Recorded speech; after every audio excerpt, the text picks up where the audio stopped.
The Plant Your Independence Tour is brought to you by Wyffels Hybrids. At Wyffels, we've made a choice to remain independent, a choice to remain farm family owned, a choice to stay American.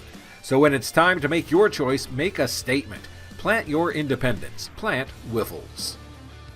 With last week's warm and mostly dry weather, farmers sped ahead of planting across the Corn Belt. USDA's crop progress report showing Minnesota led the pace with 75% of the corn now planted, 14 points ahead of average. Soybeans, those are over half planted and 15% ahead of normal.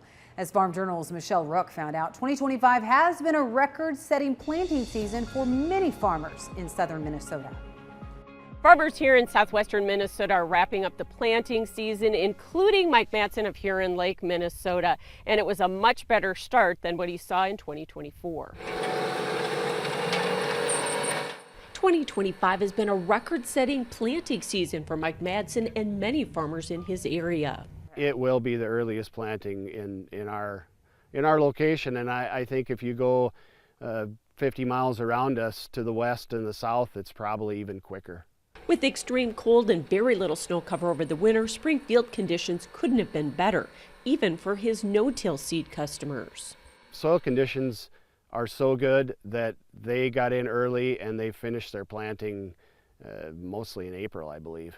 It's a stark contrast to 2024 when Madsen got this same field planted late and then in June received 15 inches of rain in 2 days. The field that we're in right now today is an 80-acre field, and I think 40 of it we lost to flooding. So we look out here about halfway down, it was all underwater. It was all underwater. That was followed by flash drought. Yet at the Madsen farm, they still harvested close to average crops, so he's optimistic about yield potential with this spring's faster start. We're looking for record, I would say, trend line to record yields if we can get the moisture. Agronomically, Madsen also pushes his corn populations, gunning for higher production. I'm pushing 37 now on some of these varieties that are a determinate ear, that need the ear count out there. However, he and many of his customers kept their normal rotations. They're bucking the trend as USDA estimates farmers in Minnesota intend to switch 400,000 acres of soybeans into corn. Personally, we stick with rotations. It just works better for both crops. With the recent above normal temperatures, Madsen's early corn has already emerged. We have seen it pop out of the ground within a day or two, from nothing to rowing the corn in 2 days. So that's huge for yield potential. To get it out of the ground in the first week of May, that's almost unheard of. With the jump start, he's also hoping to beat heat stress and predicted drought for his area during critical pollination. If we go into spring full, and I'd say we're 3/4 full, even though the tiles are running, it's still going to start using it. I think we're going to be okay for pollination. And Madsen needs to bushel up to make up for even slimmer margins than in 2024. Currently, very tight. That's why we're all happy to see the crop in the ground and growing, hoping for a good yield to make up for the price that we can't seem to get off where it's been the last year or so. I'm Michelle Rook for U.S. Farm Report. Well, joining us now is agronomist Missy Bauer. Missy, you're up in Michigan. Real quick before we get into our conversation, how is planting progressing in Michigan? I know it was an early start for some up your way. Yeah, absolutely. Beans way ahead of schedule. In fact, I would say a huge percentage of the beans in southern Michigan were all planted in April and by the end of April. So we're way ahead of schedule on that. Corn then also ahead of schedule. A little bit of a split depending if guys started right away or if guys decided to wait. We just sat borderline on temperatures for about 10 days. So some guys went, some guys waited. So the guys that waited got rolling about a week ago, last Friday, I guess it was. So good progress overall, ahead of schedule compared to the last couple of years for sure. Well, that's good news. But we're hearing some replant issues in some areas. So with all the rain in the Mid-South and then some issues even in western Iowa, Missy, we're hearing about the replant issues for some areas. What are some things that farmers need to consider before pulling the trigger on replant? Well, I think one of the most important things is try to take the emotion out of it and really let the numbers talk to you. So if we're, assessing a corn stand, we want to be out there doing a lot of stand counts. So just randomly throughout the field, taking stand counts and take that average and see what those firm numbers actually are.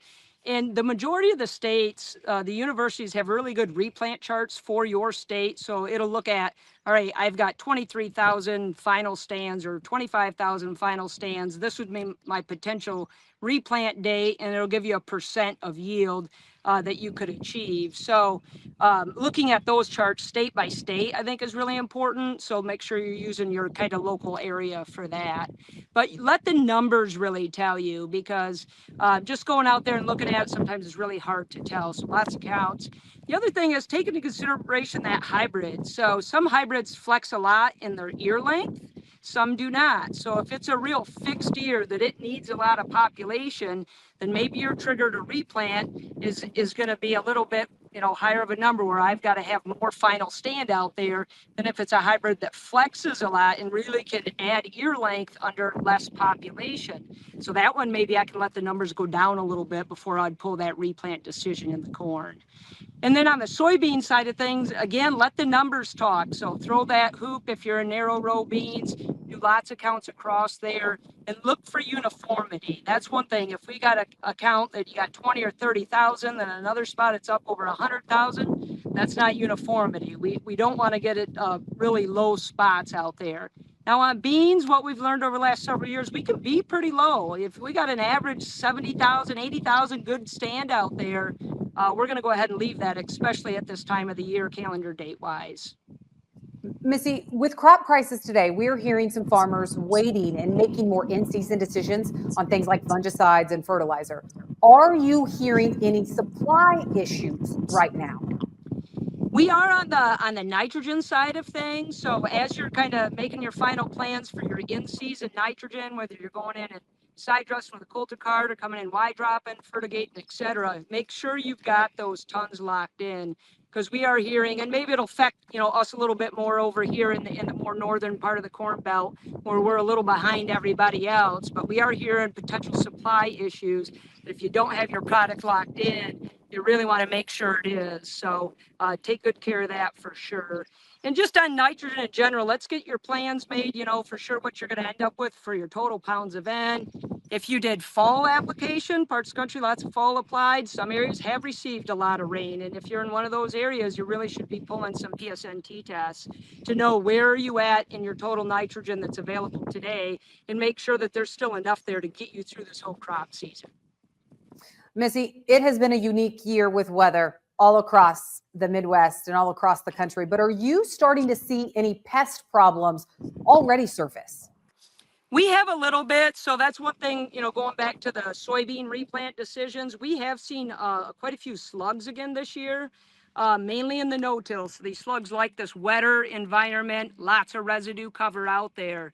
So if you haven't evaluated your stands in no-till soybeans, you definitely want to be doing that. Make sure we don't have slugs. Unfortunately, slugs is not something you can go out and spray and get rid of.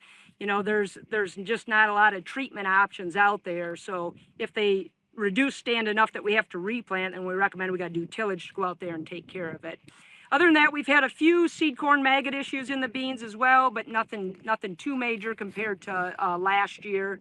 So overall, I would say our pest pressure isn't too bad, mainly looking at the slugs in the soybeans. All right, real quick, for those farmers that do have their crops in the ground, both corn and soybeans, what is the one thing you want them to remember and consider now that the crop is in the ground? Well, number one, just know where you're at. How good of stands do you have? Because all the decisions we make going on the rest of the season is how uniform your corn stands are.